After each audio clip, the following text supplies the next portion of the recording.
Mani sauc Haralds Matkulis, esmu digitālo humanitāro zinātņu pētnieks un doktorants Latvijas Universitātē.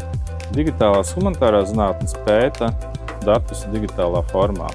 Vai nu tā būtu datu vizualizācija ar gataviem rīkiem, vai programmēšana Python vai citā valodā, vai aizvien vairāk lielo valodu modeļu un citas mākslīgā intelekta metodas.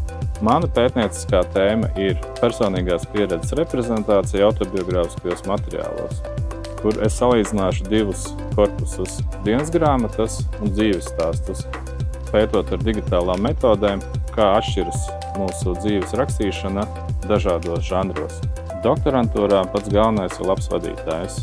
Vadītājs, ko jūs pazīstat, kurš strādā ar projektiem, kurš var jums iedot tēmu un projektu, kurā jūs arī varat strādāt. Otra lieta, protams, ir tēma, kas jūs interesē, bet ļoti svarīgi, lai tā būtu tēma, ko jūs pētat arī savā ikdienas darbā, jo pretējā gadījumā jums vienkārši būs jāatstrādā divas slodes, viena ikdienas darbā, otrā doktoranta pētījumā.